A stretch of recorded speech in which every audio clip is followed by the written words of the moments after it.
Welcome to this explainer.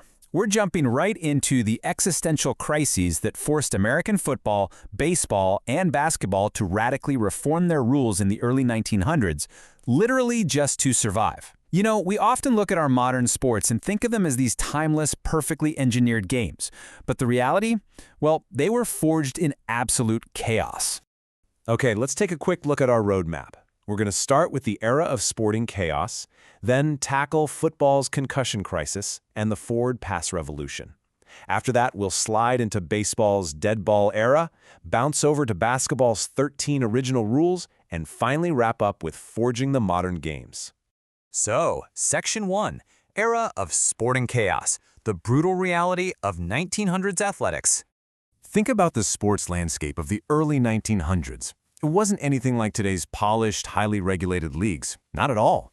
It was this gritty, completely unregulated Wild West where players were, well, basically test subjects.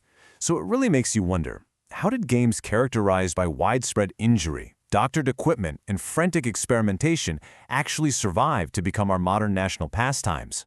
The secret was fundamentally re-engineering the technical rules.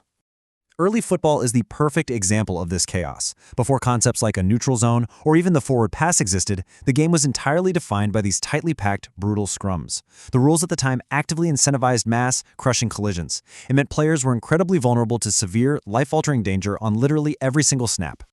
That brings us to Section 2, football's concussion crisis, mass momentum plays, and a fight for survival. Right at the center of football's crisis was something called the flying wedge. This was actually invented by a chess player who was inspired by Napoleon's war tactics, and it turned human beings into giant battering rams. Picture this. Before the ball is even snapped, 10 men link arms and sprint full speed at a standing defense. To stop it, a defender basically had to sacrifice himself, throwing his body directly at their feet. As you can imagine, the result was horrific, bone-crushing injuries. And we aren't just talking about regular physical wear and tear here. This was the first concussion crisis. In the 1905 season alone, 19 players died across the country. 19. By 1906, Harvard doctors published a completely damning report in a Boston medical journal. They observed players executing plays while, and this is a quote, mentally irresponsible because of invisible brain trauma. It was an absolute existential crisis that just couldn't be ignored anymore. Section 3. The Forward Pass Revolution. Re-engineering the gridiron to save lives. Facing an ultimatum from President Theodore Roosevelt, who basically said, clean up the sport or I'll ban it entirely, the Rules Committee had to fundamentally re-engineer the game's DNA in 1906. They rolled out three major changes. First, they legalized the forward pass, which forced the defense to spread out across the whole field. Second, they doubled the first down distance to 10 yards to discourage those short, deadly plunge plays. And third, they shortened the grueling game time from 90 down to 70 minutes. The impact, it was immediate. College football deaths dropped from 19 in 1905 to 11 in 1906. Now, yeah, 11 is obviously still a tragic figure. But this data proved a massive point. A technical rule change, like introducing the forward pass, wasn't done to create offensive highlight reels like we see today. It was a desperate, literal public health intervention that saved lives. All right, let's pivot to Section 4. Baseball's dead ball era, surviving the spitball and the single filthy baseball. So while football was battling mass violence, baseball was facing its own crisis from roughly 1890 to 1920. It was a time of extreme offensive stagnation. Pitchers absolutely dominated what we call the dead ball era.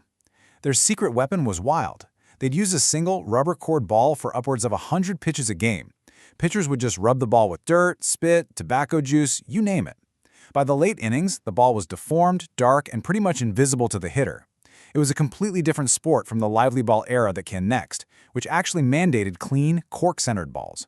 Because the ball was so compromised, pitchers threw what were essentially phony pitches. Like the quote says, everything was in the disguise of the spitter. They'd throw shine balls, mud balls, emery balls that they'd scuff up with their metal spikes. It was crazy. This erratic, totally unpredictable movement kept batting averages incredibly low, forcing teams to rely on desperate small ball tactics, like bunting and stealing, just to scratch across a single run. Tragically, just like in football, it took a crisis to force real change here, too. In 1920, Cleveland shortstop Ray Chapman was actually killed by a pitch to the head, a pitch he likely couldn't even see coming. Baseball immediately cracked down, banning the spitball and mandating fresh, clean baseballs. Fun fact though, 17 veteran pitchers were actually grandfathered in so they could keep throwing it and save their careers. But that mandate for a clean ball accidentally unleashed the power-hitting lively ball era, and the timing couldn't have been better, syncing up perfectly with Babe Ruth's revolutionary uppercut swing to change hitting strategy forever. Moving on to Section 5, basketball's 13 original rules, from peach baskets to a collegiate powerhouse. Now, unlike football and baseball, which evolved from older games, basketball was literally invented from scratch. In 1891, Dr. James Naismith wrote out 13 original rules to create a safer indoor alternative to keep athletes active during the harsh winters in Springfield. By explicitly banning tackling and running with the ball, he was directly trying to avoid the violence that was plaguing football. But early on, the on-court play was still completely chaotic and unrefined. Players were essentially just tossing a heavy 18 to 20-ounce leather ball into literal wooden peach baskets.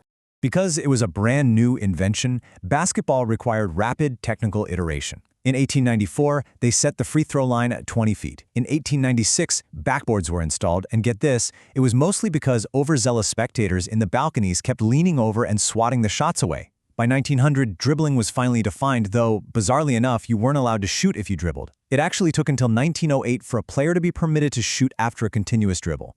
These iterative technical changes over just a couple of decades brought some desperately needed standardization to the game. By introducing personal fouls, out-of-bounds rules, and defining specific court dimensions, the rulemakers proved something fascinating. Precise technical tweaking fundamentally dictates human behavior. They successfully transformed basketball from this clumsy, chaotic gym exercise into a highly structured collegiate powerhouse. And finally, Section 6, forging the modern games, the legacy of early sports reform. So, what's the big takeaway from this explainer? It's that our beloved modern sports did not just arrive perfectly formed out of thin air. Whether it was dismantling the brutal flying wedge to save lives on the gridiron, banning the grimy spitball so batters could actually see the baseball, or refining a simple peach basket toss into a highly structured global game, these sports were shaped by intense trial, error, and severe physical consequences. I'll leave you with this provocative thought to chew on. The next time you complain about a controversial new sports rule, will you remember that it was likely written in blood, dirt, and absolute necessity just to save the game from itself? Thanks for exploring with us today.